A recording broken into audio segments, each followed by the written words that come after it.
Hey, welcome back to Friends in Austin. Today I have Shani Majer on the podcast.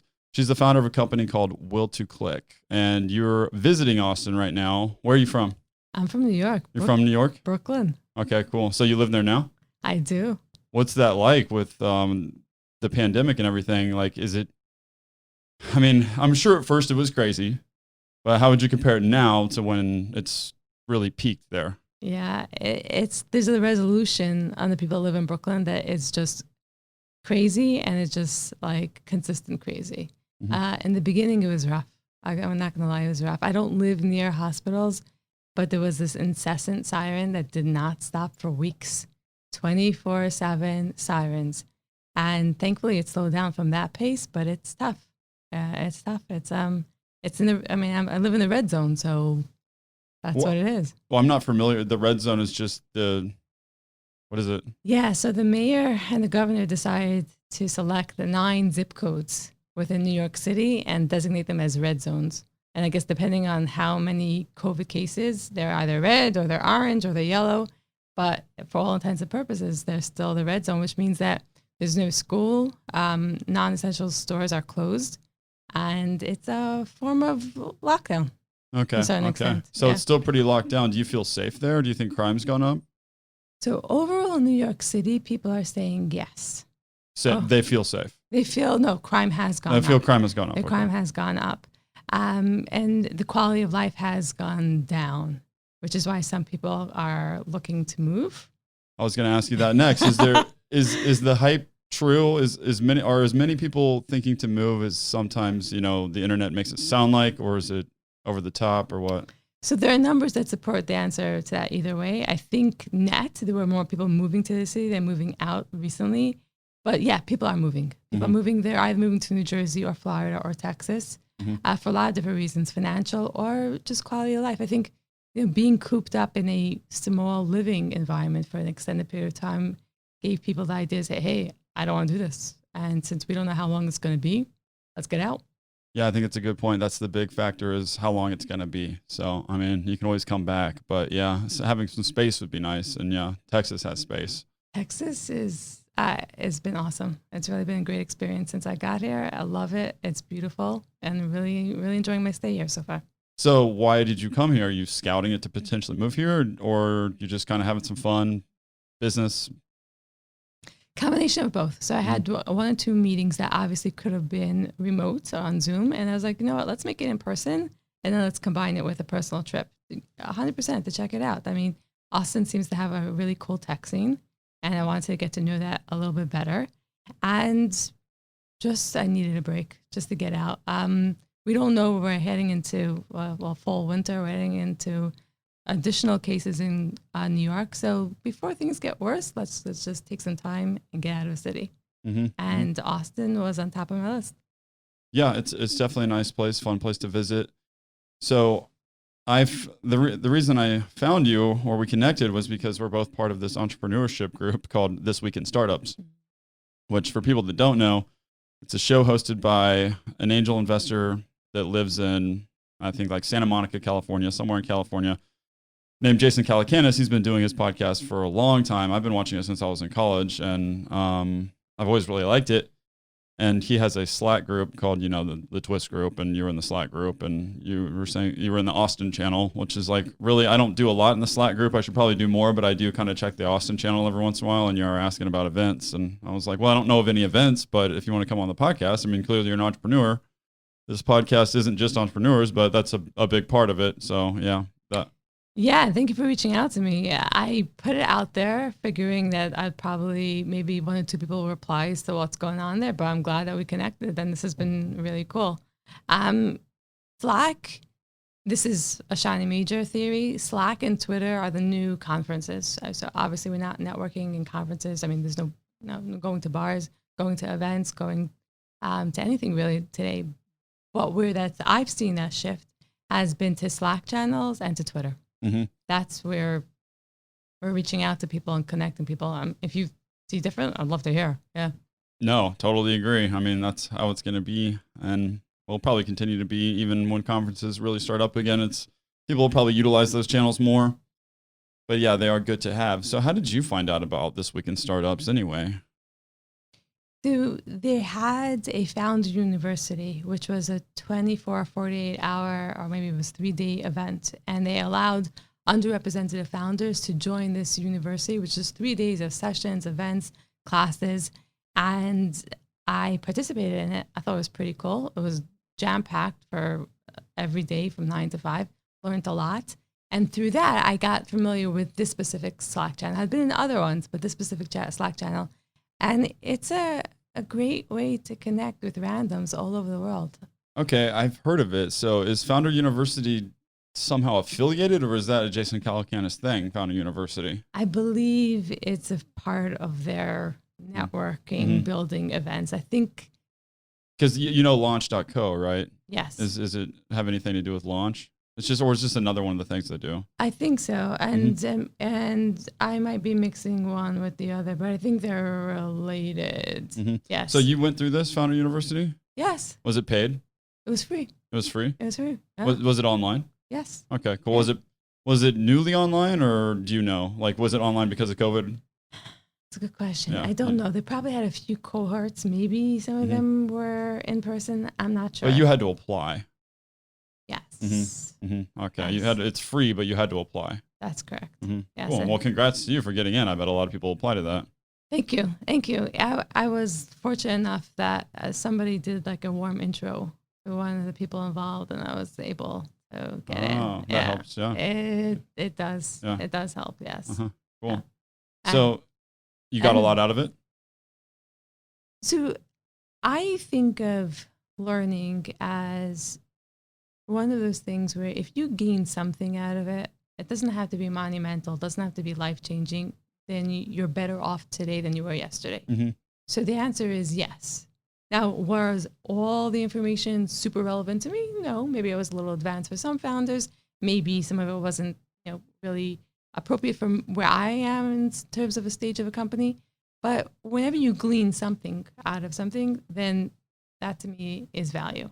And I just want to put out that I might have been confusing Founder University with this Launch.co thing. So, okay. Well, Launch is a conference. Launch is a conference, or kind of like I want to say like TechCrunch, where companies go and they present, and then people invest in them. So I don't know if Launch doing any education. Okay, okay. So then I think that's. Founder University sounds right. Okay. Yeah. But I mean, there's like the whole This Week in Startups network. I'm not as in tune with it as I used to be, and they're doing so much more than they used to. So I'm not totally like on track with everything that's going on either. But either way, if you're wrong, I'm sure people can Google it and find out whatever. Yeah, we'll see responses. Yes. It's a great way from their perspective to gain access to deal flow. So I think that makes a little bit of sense. To get that pulse on the market, what's being out there, what's interesting today. And if they invest at 1 or 2 out of the entire cohort, then it might have been a win for them. So did they help you specifically with your company, or was it more general on being a founder? Or did they kind of drill down into what you're doing specifically? I think it was more general knowledge. Okay. Because there were probably, I don't know, maybe 80, I'm making up numbers here, maybe 100 participants. So it was general knowledge. And one of the things that are challenging to a founder is the potential sense of isolation that you feel when you're building something from scratch, from 0 to 1. And for the most part, most people don't have experience having done this before. So there's a extensive learning curve.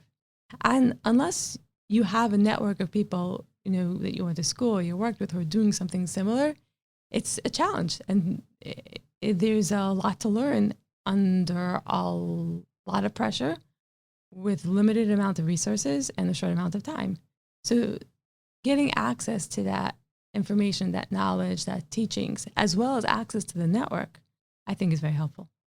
Now, a lot of what a person can take out of that experience is what they want to take out of it. You could sit passive, like a lot of things in life. You could sit passive and just say, hey, I didn't get anything out of it. But if you want to, you can pull something out. A relationship, a network, a referral, etc. I mean, you got to pull something out of it, right? I hope so, but I often hear it's like, oh, that was a complete waste of time. I was like, okay, everyone. I'd say that's the wrong mindset, probably. Yeah. So mindset, I think, is the right word. Mindset is the right word. Have you read that book? Speaking of, No, haven't. it's an amazing book called Mindset by Carol Dweck. Oh my God. Tim Bilyeu off Impact Theory podcast. I don't know if you heard of them. He mentions that book like every other episode. He should. And it's one of those things where it happens sometimes you haven't heard of anything ever. And then all of a sudden you hear of the same thing from 5 different sources. So this was one of those books where it was like, oh, the book of the month in this Slack, or this is recommended. And then all of a sudden you're like, all right, I got to get this book. And then, of course, I go look for it online and it's back ordered. It's not new. The book has been out for years. I'm like, why is it back ordered? But finally I got it. I read it. Mindset. It's a thing. Yeah. So is it the book where she's talking about how you approach learning and how some people put them in the box of, it can be learned, or some people put them in the box of, I mean, help me out here. Exactly. What are okay. Yeah. Is that fixed or growth Yeah. mindset? Okay. That's what I'm looking for. Yeah. Fixed growth. So if you're talented in baseball, then you're talented in baseball and you can't do anything to change that. And you'll never be able to play piano because you're talented in baseball. A growth mindset is, it's true that I have capabilities in a certain area, but I can grow that capabilities. It's not fixed. And once you open your mind to the incremental improvements that you do have control of, then so much you can do. That book in combination with Atomic Habits would be a really powerful thing for a person. So I read one right after the other. Oh my God, good for you. You must be on a roll. It's true. So I should start off by saying that I shouldn't say, like every 20 sentences or so that come out of my mouth starts with, there's a book that. And the last 2 books are basically Atomic Habits and Mindset. Yeah. Cool. Yeah. I remember I actually do own Mindset, and now that you mentioned, I did read part of it, but very, very little of it. Atomic Habits like hooked me into where I just totally finished the whole thing, you know? So how did you hear of it? How did you get to it? What was interesting about it? Atomic Habits, geez, I don't remember how I first heard about it, but I mean, I follow a lot of stuff like Impact Theory. When you follow blogs or, YouTube channels like that, they're going to mention certain books that are within that realm. And I watched James Clear go on a couple podcasts and talk about his book. And I was like, wow, this seems like the most common sense, but so good. Like it's, it feels like common sense, but as you're reading it, it's more than that. You know what I mean? And it's just super practical. And anybody could start implementing that entire book immediately. No fluff or anything like that. Relevant, practical, you can implement it. I agree. And I did. They talk in that book about something called habit stacking. Okay, so I think the example is where after you brush your teeth, that's your habit. You're going to stack that habit with something else, and you're going to do 30 squats. Yeah. Like, love it. Taking something you already do and then adding the other habit that you're trying, the new habit to the end of the old habit. Yeah, because it's already a good trigger. Yeah. I think it's amazing. And I think, like you said, that's something you can implement today. I didn't go with the 30 squats. But yeah, of course. I think I thought that was a great book. It really was. So Atomic Habits, Mindset. The idea that you have control over your personal growth and you're not reliant on somebody else, that is an important mindset. Another one is some people think that everything happens to them, but some people think that everything that they've done happens because of what they've previously done and the situations they put themselves in. If, you know what I mean?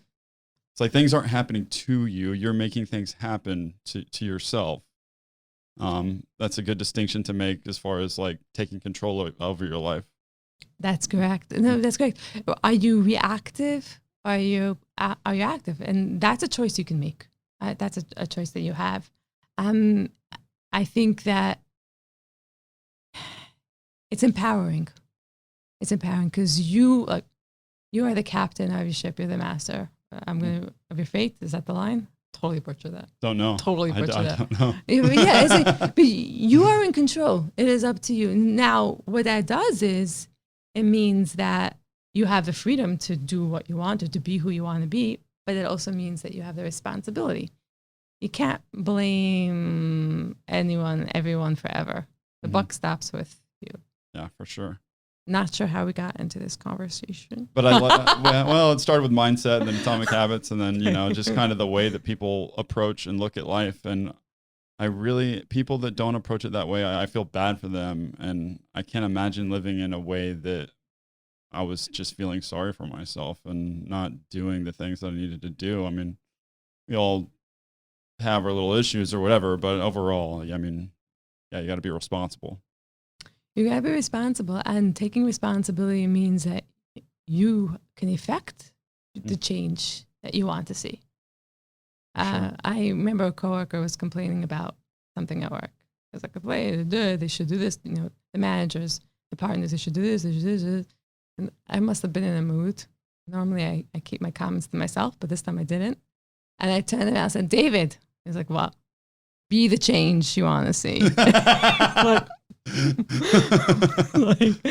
Okay. Ouch. Right.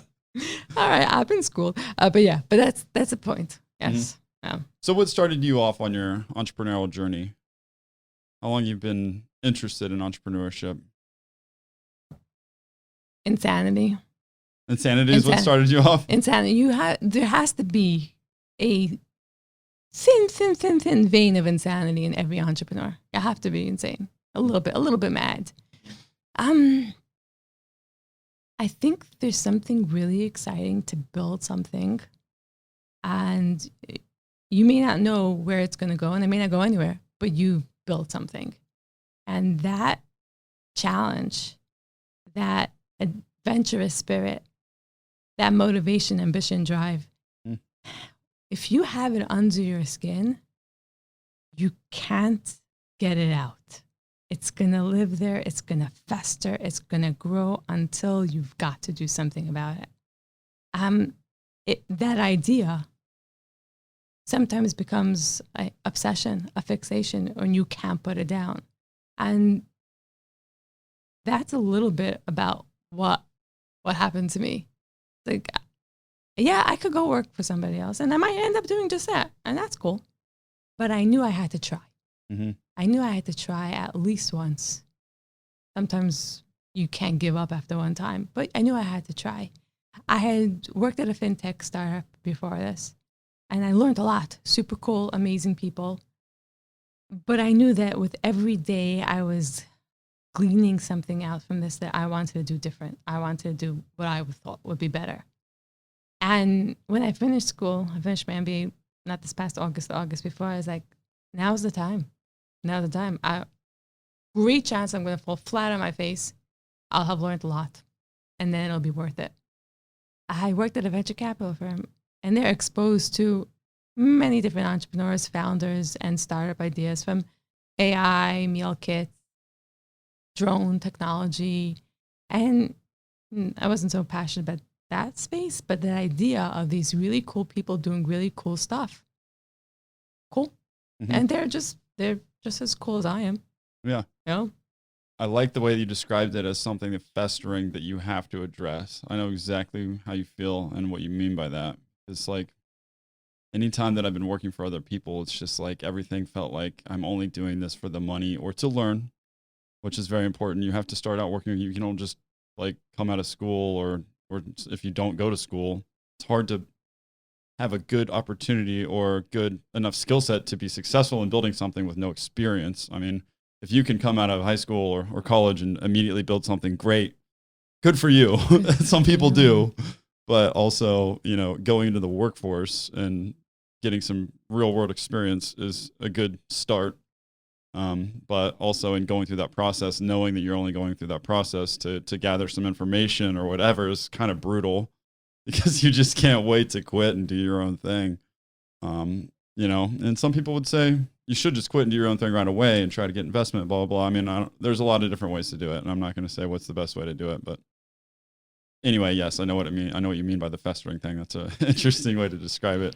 It just came to me now, but it does feel like, a splinter that's got under your skin, and you need to get it out. And I think that there's a lot to learn from working in whether it's a corporate environment, a small business. There's a lot to learn, for sure. One of the things that a founder needs to have a 10x amount of is emotional intelligence, working with teams and managing people, leading people.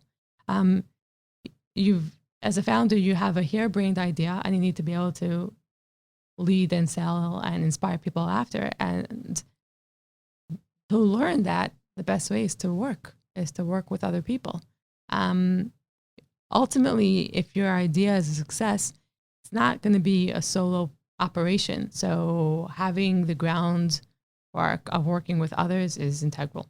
Mm-hmm. Yeah. And that's what started. And I think part of the journey is when you talk about it and people shoot you down and say, oh, that's never going to work. And then you say, okay, I accept. Let me refine. Let me learn. Let me find out. Let me get more information. And you don't stop. You don't stop. I was talking to an engineer, a nice young woman who works at one of these large startups. And she was saying to me how she would start something, but she's busy at work. And then on the weekends, she needs to relax. And then she needs to do her errands. Again, probably shouldn't have said anything. That's the second theme. I probably shouldn't say anything. But I was like, I'm working full time. I was in school at that time and nights. And I am still working on this startup idea. So I don't know about your lack of time, because if you want to do it, you'll find a way. For sure. Again, I probably could have been kinder. Well, it's also good to be honest with people. I mean, if she was more passionate about it, she would find the time to do it. So she might need to reevaluate. Maybe she wants to have something, but maybe what she's doing isn't inspiring enough to her. Maybe she should change it, or maybe she should decide that, she should just go into the, regular workforce. That's correct. And that's okay. And that's fine. Yeah. So started to educate myself on the idea, speaking, interviewing, surveying again and again and again. And then anyone who would talk to me on this, whether it would be, in summary, Will to Click helps aggregate estate assets. Mm-hmm. So think of Mint for estate assets. And I was talking to anyone who would talk to me and then asking them, who else can I talk to you in your network? Wealth advisors, estate planners, attorneys, litigators, and then just the outside market, talking to people, interviewing people, and pulling the thread. Keep on pulling the thread, keep on pulling the thread, keep on pulling the thread. There's a German word, I'm going to butcher it. It's called Einfaden, which means the thread. So, story. There's a ravine, and there's two sides of the ravine, and you're on one side, and everyone else on the other side, and you want to build a bridge. How do you do that, right? You can't cross it. So you take a bow and arrow, and you attach the arrow, tiny thread, and you shoot the arrow across the other side. People catch the arrow, and they pull the thread. And they start pulling the thread. But what are you going to do with the thread? So as they pull the thread, you attach that tiny thin thread, a heavier thread, and they keep pulling. And then you attach to that heavier thread a rope, and you keep pulling. And then a thicker rope, and then a thicker rope, etc. Until ultimately you've got what it takes to build a bridge from one side to the other. Cool. That's this process. You're pulling threads from different directions. I'm talking to this one, I'm talking to that one, research, an attorney's a friend, a cousin, a sister, an uncle, anyone who will talk to me, just to gather information until I've got enough information that I have a bridge to start building off of. And that was the first part of the journey. And then there's prototyping, and then there's more prototyping, and then there's putting out RFPs, or requests for proposals, and then talking to more people and more people. And then there's that point where you have an agreement, a document on your lap in a Starbucks, of course, and you print it out because you got to sign it in real ink. And it's go or no go. and you just sign and go. Mm-hmm. And then the adventure begins. With Will to Click, what inspired the idea? Whenever I see people's companies, I'm always like, I always assume they're scratching their own itch. And I was like, this person must just own a bunch of estates or something. It's one of those things where everything didn't make sense until it happens to you. So I don't know if you have any siblings. One, yeah. One. Okay, so I have 7. I know. True. I have 7 siblings. And my mother called me up one day at work and asked me if I wanted a tea set. So she has this gorgeous tea set. It's in the living room. Love it. And I was like, sure. I mean, she's like, okay, when I die, you can have the tea set. I'm like, great.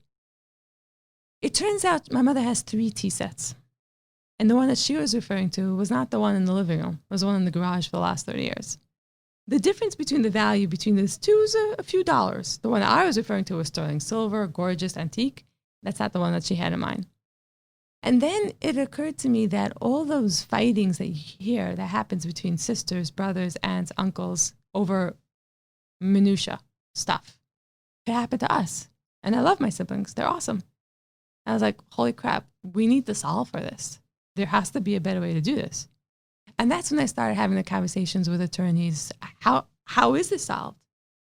And whomever I spoke to, there was like this audible groan. Oh my God, it's a mess. Oh, it's a disaster. I have a template. They have an Excel spreadsheet. One attorney, a young person, said, I tell my clients to take a picture of all the items in the safe deposit box in the bank, print it out, write on it who's going to get what. And that's not an answer. It's not an answer.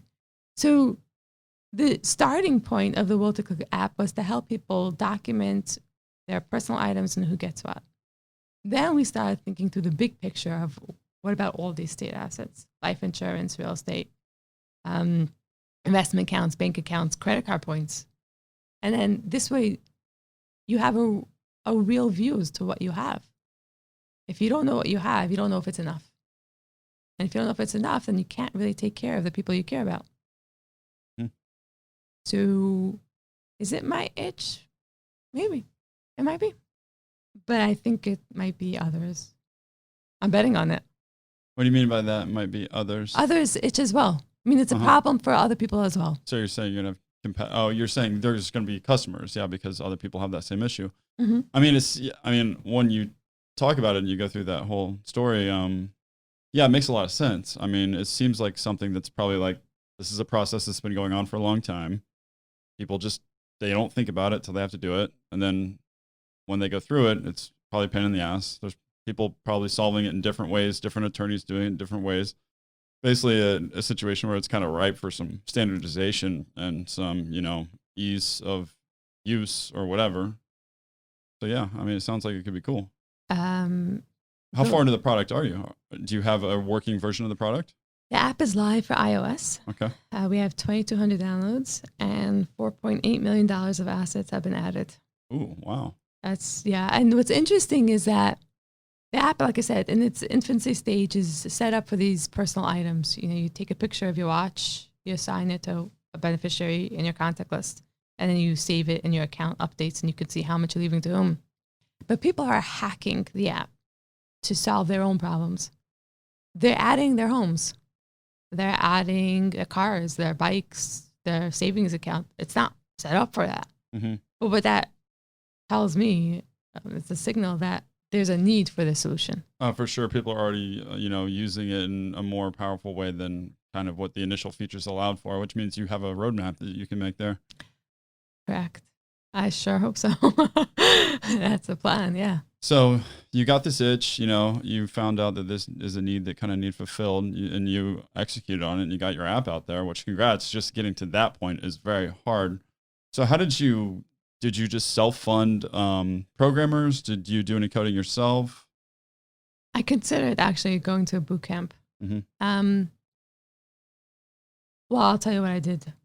After I built a prototype and a second prototype and got RFPs, and when I built a prototype, someone told me to go to a UX boot camp, I literally did the index card with markers and I went around to people and had them click around with it. until I built a clickable prototype.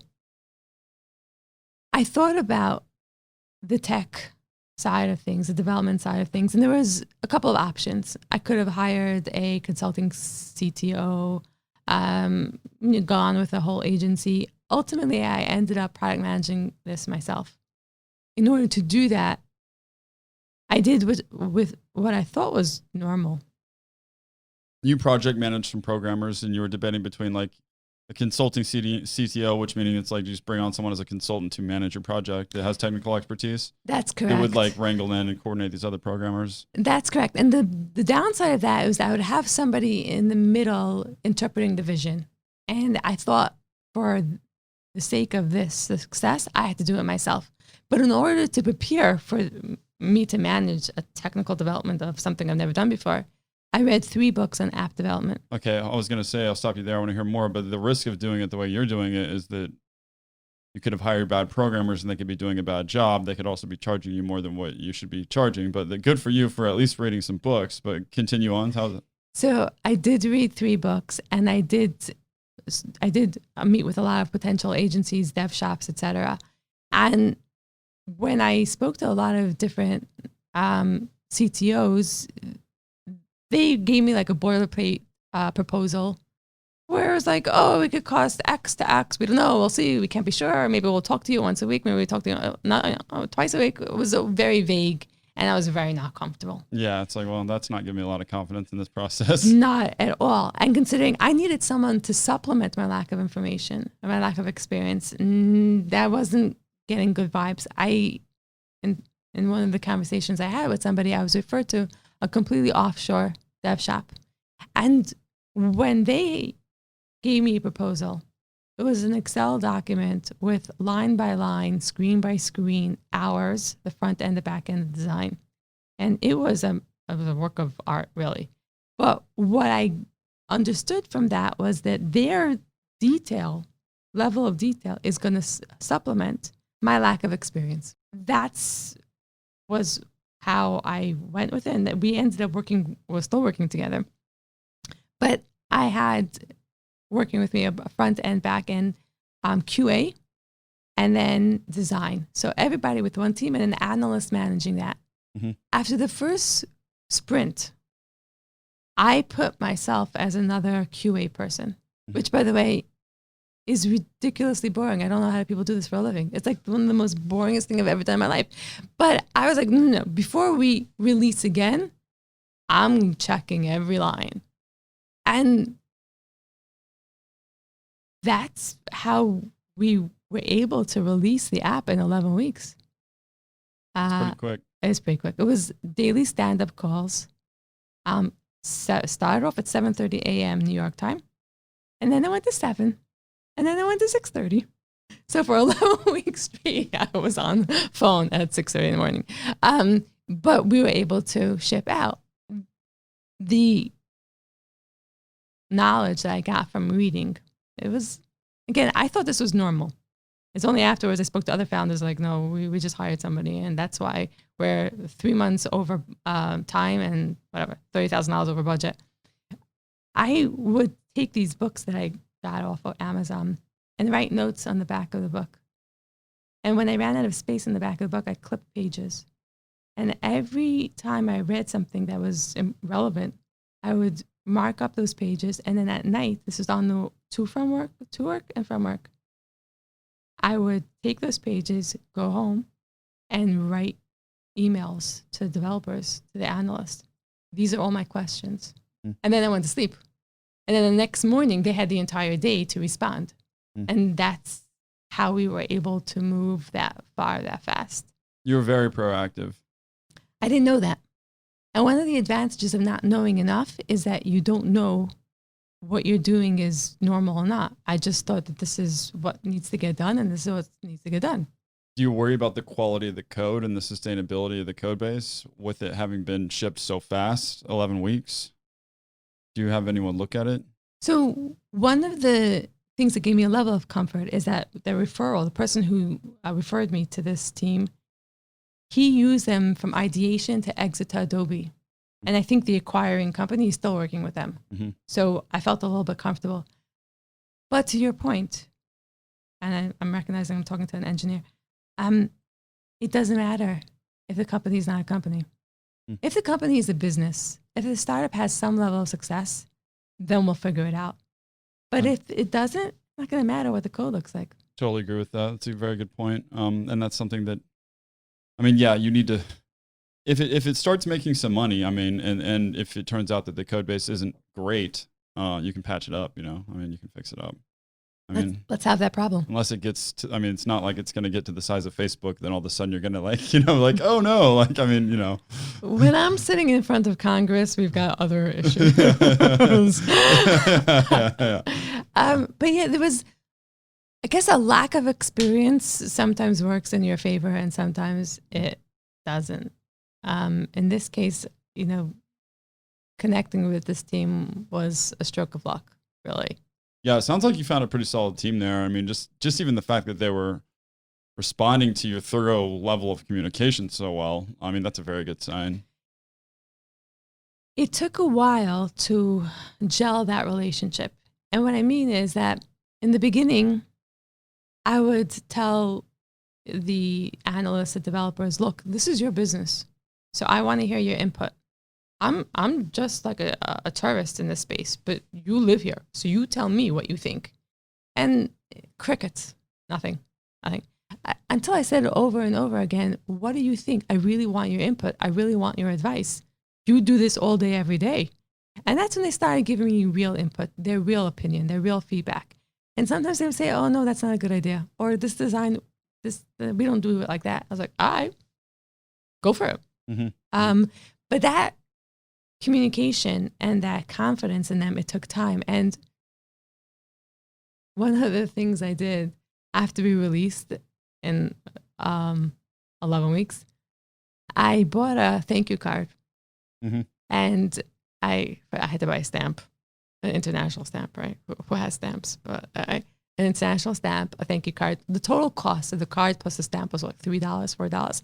And I wrote a note, you know, just want to thank you so much for your hard work, blah, blah, blah, blah, blah. I mailed it. India. Nothing. All right. It could have got there, could have not got there. Maybe it got there and never said anything. Maybe like 6 weeks later, I get a call. I just want to let you know, we were in the conference room together, the entire team. We got your card. I read it to the entire team. Tears. And now it's hanging up on the wall. And no, tears not from me, tears from the team. Yeah. Nobody ever recognizes us as people. They just think we're tools. They just think that we're something to use. And nobody really acknowledges what we've done and what we do. And I was like, holy crap. Okay. That was a good use of time and money. But yeah, but acknowledging, right? Acknowledging and accepting and respecting the hard work and efforts of the team on our behalf.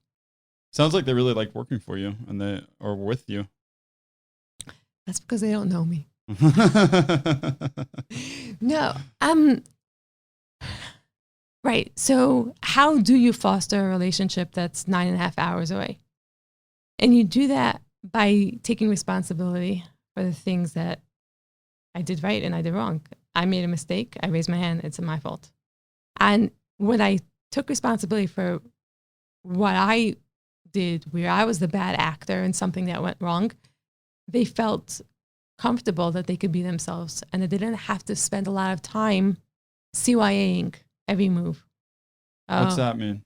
Covering your ass. Okay. Right? Because if they're concerned that I'm going to blame them and I'm going to tattletale and I'm going to do this, then they're spending more time on covering themselves than actually doing the work. And I don't want that. So on the get-go, I made a mistake. My fault. And then they're like, no, really, we should have done this. Maybe. But the buck stops here. I take responsibility. Ultimately, I'm responsible. I'm at fault. And that helps. Yeah. That helps. So now that you've got the app up there and people are using it, I mean, like you said, you've been analyzing how it's being used. So I imagine, you know, you're still working with them and kind of adding some more stuff. Yes. Are you charging people yet? Or is it all just they're using for free? It's free to use, free to download. And always open to anyone's suggestions, comments, critiques. Always. I'm always happy to hear. And the idea is to eventually throw in a subscription model and in-app advertisements to service providers, such as life insurance, PNC, wealth advisors, mortgage companies. Makes sense. And targeted insights. So it's free to use. And still working with them. I was on a call last night at 10:30. And then I sent a follow-up email today because I was like, I'm not really sure how clear I was on the call last night at 10:30. So I sent a follow-up email. But yeah, still working with them. Mm-hmm. It's not likely I'm going to learn to code anytime soon. So I need to rely on the skills of people around me. Mm-hmm. Mm-hmm. Yeah. So what else are you doing to help make this successful? Yeah. As much as I can. How are you going about marketing it? I mean, that's a whole different thing than getting it developed. There's a book. I know. But there's a book. There's a book, Traction, and there's 2 books called Traction. But this one is by Weinberg. It's got a blue cover, Gabriel Weinberg. And I haven't heard of it. It's a cool one. Basic premise is that there's multiple traction channels that you should test, and you select a couple of them, test it with a minimum amount of investment, find the one that works, and blow it out the water. Theory. Practice doesn't work as well, but that's a theory. But one of the things that he said, which I wish I would have known earlier, if you're not thinking about distribution while you're building, you're behind. Now that might be obvious to a lot of people, but it wasn't obvious to me. If you're not figuring out how you're going to market, distribute the app while you're building it, and you expect that the app is going to go live and then, everyone's going to love it, nobody cares. They lived before, they're going to live after, unless you're like a super social app, nobody cares. So distribution is a challenge. It's a slog. It really is. Finding the right traction channels, finding the right marketers to manage those traction channels and keeping on iterating is a challenge. We're working with Google Ads, App Store advertisement, but I tested LinkedIn, I tested Facebook, YouTube, until you find the right ones and that work. And whatever works isn't going to work long term. So whatever you find that works today may or may not work tomorrow. Exactly. Yeah. So what I focus on is recruit, build, raise. Recruit. Try to find the right people who have experience doing exactly that. Taking a product from the initial stages and know how to get that blitz scale, get that hyper growth. The same thing with growth, the strategy. Get those people who've been in those fintech startups and understand what it takes. It's a cliche question, but I do get the question, what are my superpowers? And then I want to hear what your superpowers are. But what are my superpowers? I don't have any superpowers. My superpower is knowing I don't have any and then bringing the people around the table who do. Oh, I like that. Because I can't be an expert on any of these things. That was Henry Ford's superpower. Really? Yeah, he didn't say it in the same way, but yeah, someone asked him some question about why he doesn't know how to do this or that. And he's like, I've got smartest people in the world at my disposal and anything you can imagine. He's like, why would I need to learn that?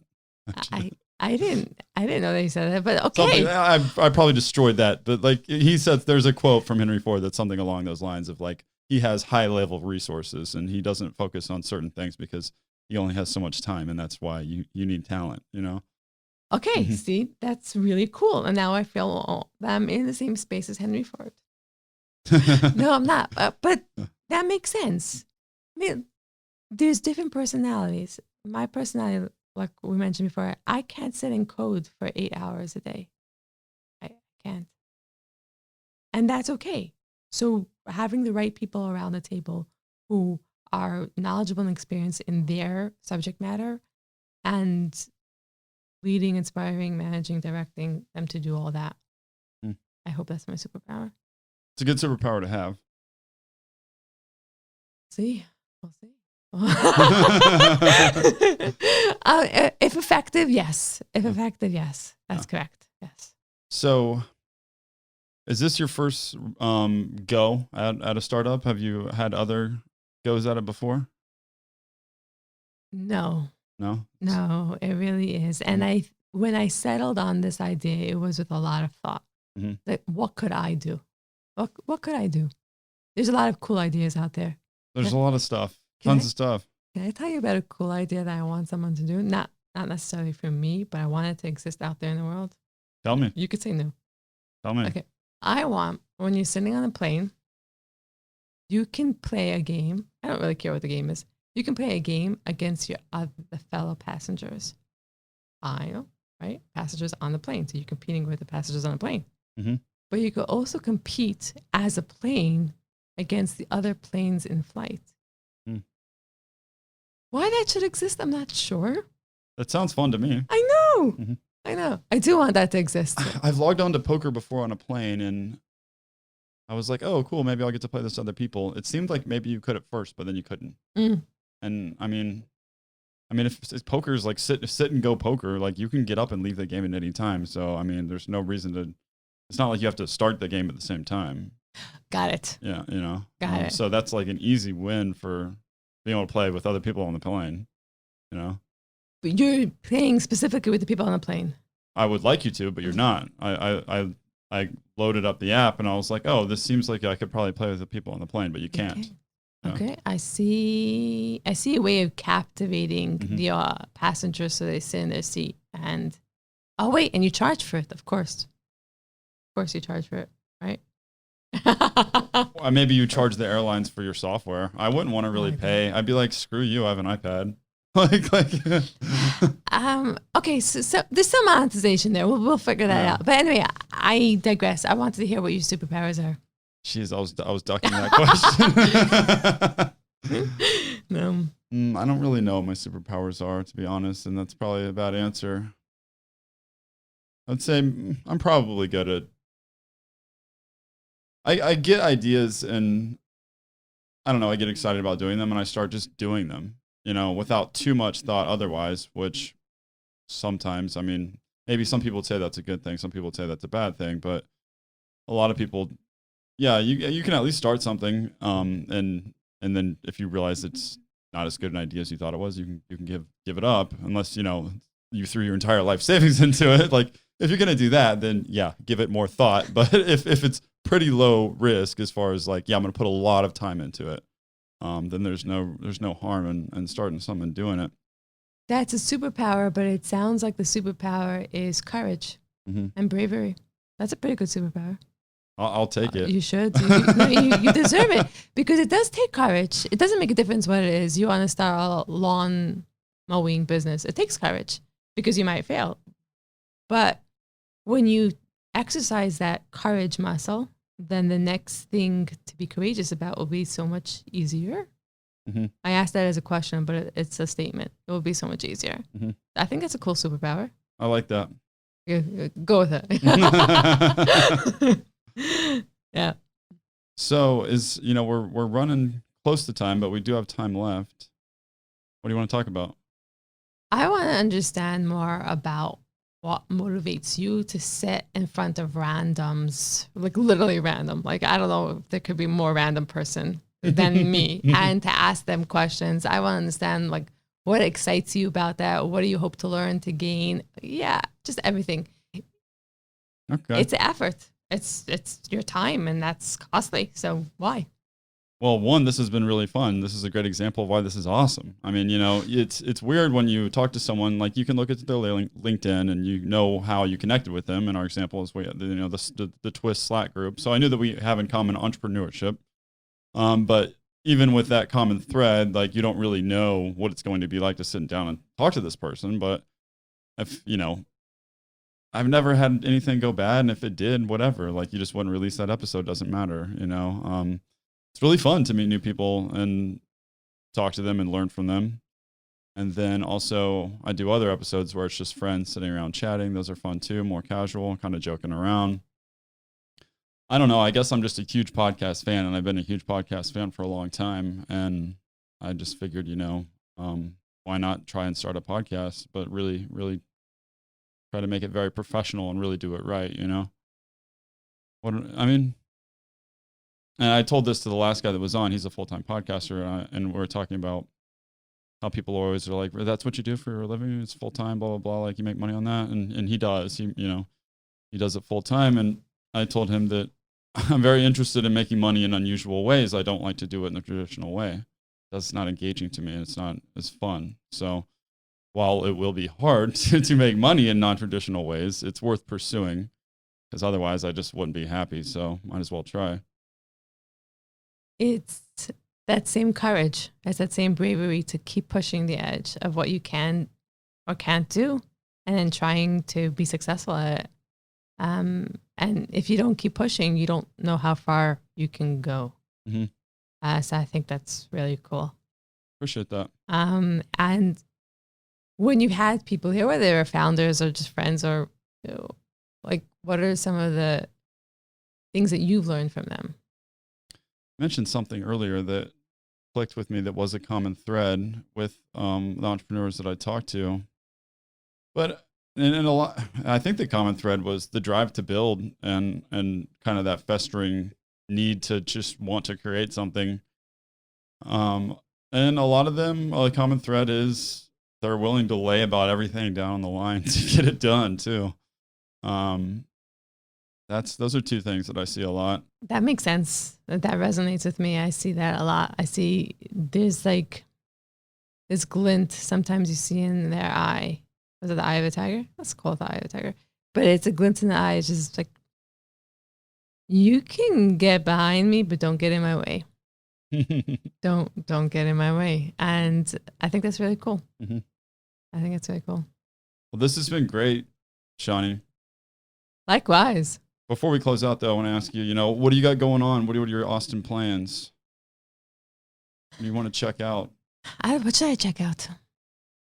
I would definitely, the weather's great this week. I would hike the Greenbelt if you like just getting outside and walking around.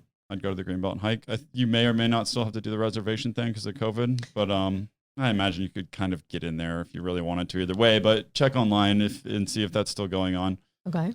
I would also take a stroll around town, like on Lady Bird Lake Trail. There's smaller loops, 2 or 3 mile loops around. Are you staying close to downtown, right in downtown? I'm in downtown. Okay, so you've seen the lake trail that goes around where South Congress Bridge connects. Yeah, something bats. That's what someone said. Something, there's a lot of bats. There's a lot of bats under the bridge.